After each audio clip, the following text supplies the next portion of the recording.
Welcome to our Chapter 1.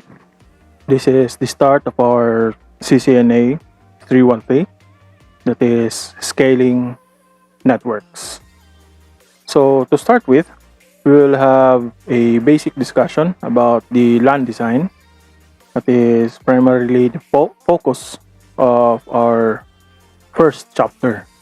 The primary objective of Chapter 1 is to take a look at campus-wide LAN designs. That is, we will be looking at the importance of the design of a scalable hierarchical network. Second is the campus network devices selection. This is how we will be choosing the appropriate devices that you should use in a scalable network. In campus-wide LAN designs, it's typically the same as a regular and a basic network, wherein we will be connecting a computer, a switch, a router to an internet connection, and other servers. So when it comes to scalable network, you have to understand that we are just talking about computer that is interconnected to one another using network devices. So whether it is small or big network, the idea is basically the same. We are going to connect one computer to another using network devices. You have to take a look at a basic network that is capable of scaling up, an upgrade to a network, and to handle large amount of computers and a large amount of traffic. And how we will be using it depends on how you will design your system. A small network with one site and a connection to the internet might grow into an enterprise. So that's why we will be calling it scalable. It is capable of scaling from a small to a bigger network, or a bigger network into a smaller group of networks. Enterprise network is a network that has all of these requirements. We have discussed this in our previous lesson, supporting the exchange of various types of network traffic. It is also connected to this one, converged network traffic, meaning a scalable network, or a network itself, or an enterprise network, is capable of handling or carrying not just electronic signals for your networks or for your computers. It is also capable of accommodating the integration of telephone, voice, video, just like surveillance systems, radio, and much more. That is what we call as converged network. And its support to carry various types of network traffic. It's the integration of all those mediums connected or carried into your computer network. That is what we call as converged. So another thing when it comes to enterprise network is that it is capable of supporting critical applications. These critical applications, it's how your network is being defined. Example, if you have a network that is designed to host websites, then your critical application are your web servers and your web content. If your network is designed to host games, then the critical application is are the servers intended to provide games. Another thing is that it supports diverse business needs. Take a look at YouTube. YouTube is a streaming platform. So it provides you audio video content. It also supports diverse business needs. For example, people who want to cater cooking, so they will have cooking shows. If that is a news agency, or let's just say a public service agency, they can cater news and public affairs just like TV5. And then you will have Tulfo. A network supports different business needs depending on how you want your network to be used. or how, and what type of information are you going to provide. Another thing is that an enterprise network or a big network also needs a centralized administrative control, meaning to say that you are going, or the administrator is capable of maintaining the network, diagnosing the problem without going to that location of the network wherein you have a faulty line. He or she is capable of administering control, maintenance of a network in the comfort of his or her office. That is centralized administrative control. Okay, so if you take a look at this model, you will have these computers and telephone. This is one example of a converged network, or this network is now capable of you doing telephony and computer information all in one network. Let's take a look at these three layers. Okay, so it is what we call as the layers when it comes to hierarchical LAN design. It needs access layer, distribution layer, and the core layer. So those computers has to be connected to something.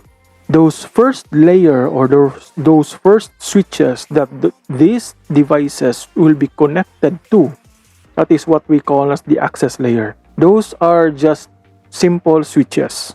Simple switches that you have seen in our laboratory, in our school. Those type of switches. It is intended only to interconnect one computer to another computer, and that's it. Okay, that is what we call as an access layer switch. When it comes to Cisco, these are what they call catalyst switches. It is now capable of managing the interconnection between each of these access layer switches. Okay, so it is capable of connecting and disconnecting a specific network device, and then administrators will be able to control that from the comfort of their office. No need to go there physically and maintain the switches. If the administrator wants this line to be disconnected, he or she will not go to that specific line and pull the plug. No. The administrator can do that in his or her office by just logging into this catalyst switch and then disabling the port, and that's it. So the main function when it comes to a distribution layer switch is to interconnect these access layer switches. But as you can see, we have two distribution layer switches. This is what we call as redundancy, and we have seen that, and we have discussed about it from our previous class. The last one is the core layer. It is still a switch, but then again, it is now connected to a layer 3 device. That is what we call as the router. So here in our core layer, we will see there that this is the primary connection of your network, otherwise known as your backbone. So it's here from these switches and routers that you will be interconnecting your servers. So your DNS servers, your DHCP servers, your websites, your web server, your database engines or database servers, all those critical applications will be connected or installed within the core layer. Okay, so that defines the layers when it comes to hierarchical LAN design. Now, by the way, some small enterprise networks will be using or can also use only two of these layers. That is the core and then access layer. No need to use distribution layer. In a small network, you have to limit the number of network devices and the cost that you will be incurring. So, in order to remove those extra costs, you can take away the distribution layer and then connect your access layer directly to your core layer. Meaning to say, you can converge or you can merge core layer and your distribution layer. When it comes to scalability, as what we have discussed, is that the capability of one network to grow or to shrink its number of connections depending on the use of your network. So scalability entails the ability to scale up and down or to expand or contract the network connections. So when it comes to a design for scalability is that you must develop a strategy that will be effective in order to easily expand your network or contract your network.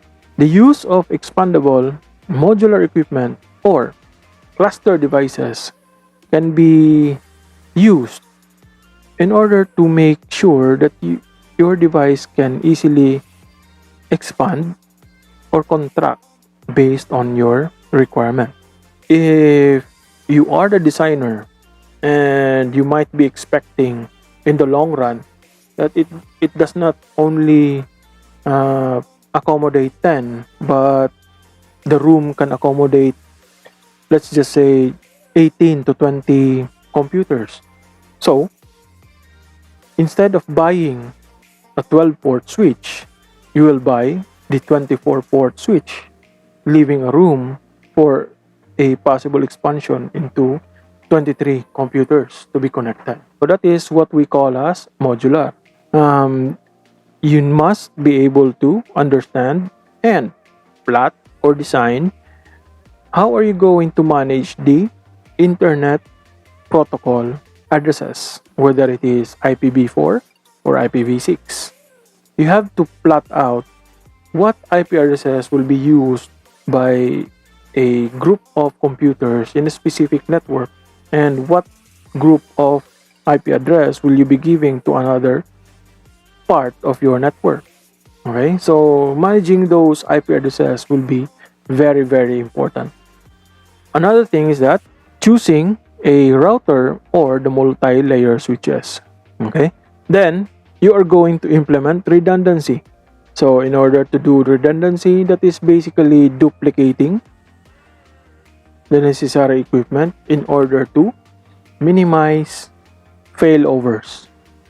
Meaning to say, if you consider those switches or those computers to be very vital to your network, then you must make sure that there are standby path or connection that will ensure that your switches or your data will be moved from one point to another even if one of those devices are not functioning well. And then in order to manage redundancy, we will be using the STP or the spanning tree protocol. Ensures that there is a redundancy of your line, but it will not activate those secondary paths as long as the primary path is still working. Okay, so STP provides a mechanism for disabling redundant paths in a switch network until the path is necessary, such as when failure occurs. So moving on, when it comes to failures, the domain of failures, you can see the descriptions here, but essentially those are points or nodes of a network wherein there will be failures. Let's just have an example. How about this one? Your H1, this is your host number 1, is connected to AP1. AP means access point. So this means that this one is a wireless network. This one is tagged as a failure domain, meaning to say, if this fails, host 1 can never be connected to your network. In similar fashion, host 6 and 5 is connected to your switch 3. So if switch 3 becomes damaged, host 6 and 5 will never be connected or will be disconnected to your network. So Each of these nodes are what we call as your failure domains. So how are you going to solve your failure? Simple, you go back. Redundancy. Okay? So by using redundant network and providing the spanning tree protocol, you'll be able to minimize the effect of the failure domains by creating redundant settings. By the way, I will be skipping some of the slides because it's self-explanatory. I'll give you an example of one of the problem when it comes to a network design. Let's just say an internet cafe which has 10 computers connected to the internet. Or let's just say those 10 computers are playing a game. All of those computers are connected to the internet. So if computer number 11 is again connected to your network and then started streaming YouTube video, what will happen to the game? So most probably some of the gamers or some of the computers will be experiencing lags. So you will be experiencing delays when it comes to your data. In order to solve that problem, one way on doing that is to increase your bandwidth. By doing an increased bandwidth, it will minimize the effect when it comes to your Ethernet. How are you going to expand your network?